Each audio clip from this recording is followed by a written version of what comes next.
Hello students, हमारा आज का topic torque on dipole in a uniform electric field. सबसे पहला क्वेश्चन आता है कि यूनिफॉर्म इलेक्ट्रिक फील्ड कैसे रिप्रेजेंट करते हैं। यूनिफॉर्म इलेक्ट्रिक फील्ड को स्ट्रेट लाइन बट इक्विडिस्टेंट यानी लाइनों के बीच की जो स्पेसिंग है वो अगर इक्वल है तो ऐसे इलेक्ट्रिक फील्ड को हम लोग यूनिफॉर्म इलेक्ट्रिक फील्ड बोलते हैं। जहां से चार्ज, ये जो फील्ड लाइन कहीं से स्टार्ट हुई तो वो कहीं पॉजिटिव चार्ज होगा, जहां कहीं जा रही है वह कहीं नेगेटिव चार्ज होगा। मान लीजिए इस यूनिफॉर्म इलेक्ट्रिक फील्ड में आप किसी डाइपोल को रखते हो, ठीक है। अगर मैं डाइपोल रखूंगा तो डाइपोल पर अगर इधर पॉजिटिव चार्ज है तो वो नेगेटिव चार्ज की साइड जाएगा, ठीक, और जो नेगेटिव चार्ज है वो पॉजिटिव साइड की जाएगा। मान लीजिए किसी जनरल केस में वो इस तरीके से आ गया, यहाँ पर जो चार्ज है वो पॉजिटिव क्यों है, ठीक है, क्योंकि वो नेगेटिव के ज़्यादा पास होगा, और यहाँ पर जो चार्ज है वो आपने मान लिया नेगेटिव क्यों है, ठीक है। इस इलेक्ट्रिक फील्ड, जो यूनिफॉर्म इलेक्ट्रिक फील्ड है, उसको हम लोगों ने ई बोल दिया। तो इस पॉइंट पर लगने वाला जो फोर्स है, क्योंकि पॉजिटिव चार्ज है तो पॉजिटिव चार्ज नेगेटिव चार्ज की साइड इस तरीके से अट्रैक्ट होगा। इस पर जो लगने वाला फोर्स है उसे मैंने एफ पॉजिटिव बोला, जिसकी वैल्यू क्यू इंटू ई हो जाएगी, ठीक है। नेगेटिव चार्ज पार्टिकल पर लगने वाला फोर्स, क्योंकि इधर कहीं पॉजिटिव रहा होगा तो यहाँ पर जो है वो इस तरीके से आपका फोर्स लगेगा एफ नेगेटिव, जिसकी वैल्यू भी क्यू ई हो जाएगी, ठीक है। क्योंकि मैंने इस चार्ज के नेगेटिव साइन को डायरेक्शन में खर्च किया, इसलिए मैं यहाँ पर इसको नेगेटिव साइन यूज नहीं कर रहा, ओके। चलिए, तो यहाँ पर मैं नेट फोर्स फाइंड करता हूँ, एफ नेट कितना होगा, ठीक है, और लीनियर ट्रांसलेटिंग लीनियर फोर्स कितना होगा। तो देखो बेटा, एफ पॉजिटिव, ठीक है, force is a vector quantity जो इधर जा रहा है, और एफ नेगेटिव इधर जा रहा है, तो दोनों के बीच में हम क्या करेंगे, नेगेटिव साइन यूज करेंगे। तो एफ नेट जो निकल कर आएगा वो कितना निकल कर आएगा, इसकी वैल्यू क्यू ई और इसकी वैल्यू भी क्यू ई हो जाएगी। तो ये निकल कर आ जाएगा बेटा 0।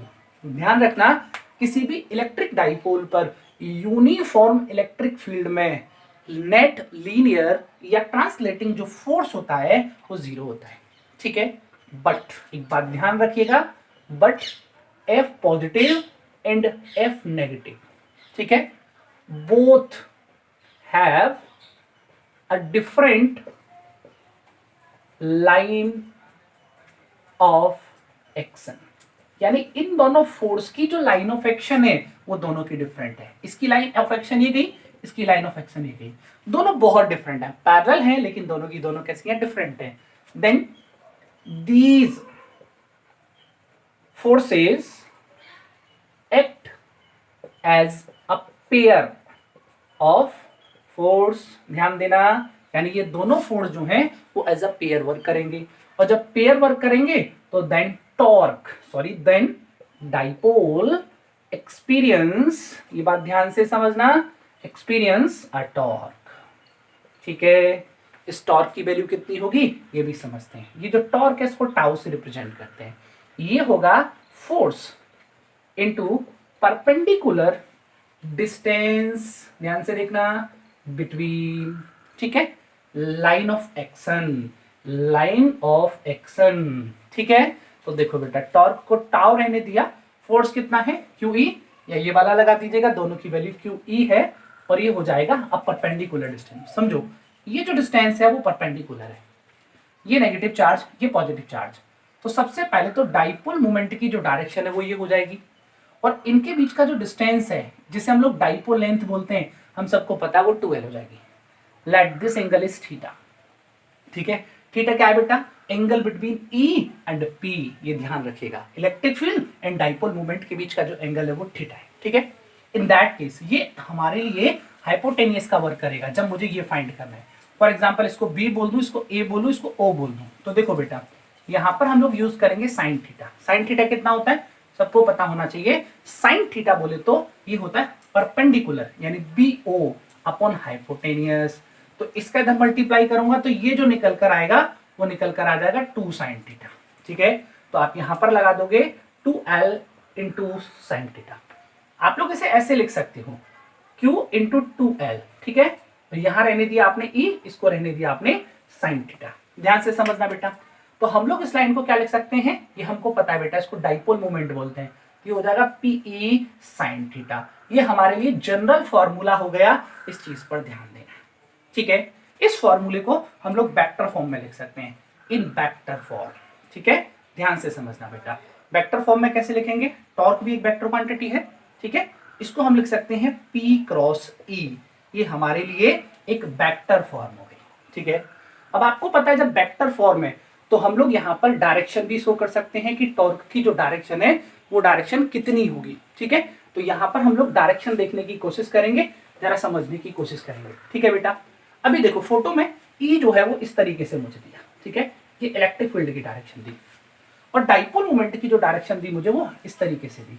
ये डाइपोल मोमेंट हो गया, ये एंगल थीटा हो गया। ठीक है, ये मेरे को दे रखा है, तो अगर मैं बेटा right hand thumb rule use करूंगा तो यहाँ पर जो टॉर्क की डायरेक्शन निकल कर आएगी वो ये निकल कर आएगी, टॉर्क हो जाएगा P क्रॉस E। इस फोटो से आप देखोगे टॉर्क परपेंडिकुलर है P के और टॉर्क सेपरेटली परपेंडिकुलर होगा E के। ये बात ध्यान रखिएगा।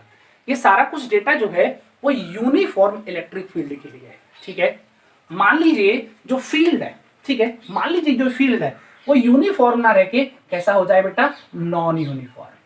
तब क्या होगा? तो ध्यान से समझ लेना, नॉन यूनिफॉर्म का जो केस है वो थोड़ा अच्छा सा केस है। ठीक है, पहली बात, हम लोगों ने जब फोर्स को जीरो बोला था, QE माइनस QE करके हमने जीरो बोला था F नेट को, लेकिन जब नॉन यूनिफॉर्म इलेक्ट्रिक फील्ड हो जाएगा तो ये वैल्यू बदल जाएगी। तो ध्यान रखिएगा, कभी भी नॉन यूनिफॉर्म इलेक्ट्रिक फील्ड में डाइपोल पर लगने वाला नेट फोर्स जो है वो जीरो नहीं होता। ये बात ध्यान रखिएगा, कभी जीरो नहीं होता। ठीक है, और जो टॉर्क का ये फॉर्मूला है, अगर इसको हम लोग लिखेंगे तो ये थोड़ा सा मॉडिफाइड करके लिखना, इसको तो P रहने देंगे क्योंकि ये तो कांस्टेंट रहेगा, लेकिन जो E है जैसे इलेक्ट्रिक फील्ड बोलते हो उसे आपको as a function of position, as a function of R लिखना होगा। ठीक है, ये बात ध्यान रखिएगा, ये हमारे नॉन यूनिफॉर्म के लिए रहेगा। ठीक, ये बात ध्यान रखना। कुछ स्पेशल केस की बात करूं, ये मैंने नॉन यूनिफॉर्म के लिए बताया। अगर मैं इसी की बात करूं, मान लीजिए हमारे लिए यूनिफॉर्म है, PE साइन थीटा रहता है। ठीक है, ध्यान से समझना जरा बेटा। मैं बोलता हूं इफ थीटा जो है वो जीरो है, देन क्या हो जाएगा? टॉर्क जो है वो जीरो हो जाएगा। क्यों जीरो हो जाएगा? क्योंकि साइन जीरो की वैल्यू जीरो होती है। इस कंडीशन को हम लोग स्टेबल इक्विलिब्रियम बोलते हैं। ठीक है, ये ध्यान रखना, इसको हम लोग स्टेबल इक्विलिब्रियम बोलते हैं। अगर थीटा की वैल्यू 90 हो जाएगी तो देन जो भी टॉर्क निकल कर आएगा, साइन 90 की वैल्यू 1 होती है, इसलिए PE निकल कर आ जाएगा जो टॉर्क की मैक्सिमम वैल्यू होगी। ठीक है, ये बात ध्यान रखेंगे। अगर थीटा 180 हो जाएगा, ठीक है, तो इस केस में क्या हो जाएगा बेटा? देन ये ध्यान रखिएगा, टॉर्क अगेन जीरो हो जाएगा क्योंकि साइन 180 की वैल्यू फिर से जीरो होती है, और इस कंडीशन को हम लोग अनस्टेबल बोलते हैं, यानी कि जो डाइपोल है वो अनस्टेबल इक्विलिब्रियम में होगा। ठीक है, ये ध्यान दीजिएगा। यहां पर ये थीटा क्या है, एक बार फिर से बोल रहा हूं, theta is angle between electric field and dipole moment. ठीक है, ये ध्यान से समझ लीजिएगा। यूनिफॉर्म और नॉन यूनिफॉर्म में जो फर्क है वो मैंने आपको समझाया, इस चीज को ध्यान रखेंगे। स्पेशल केसेस में स्टेबल इक्विलिब्रियम कब होती है, अनस्टेबल इक्विलिब्रियम कब होती है, वो आपसे एग्जाम पेपर में पूछता है, तो इस चीज को भी ध्यान देना। ठीक है, इस वीडियो में हम लोग यहीं तक करेंगे। Thank you.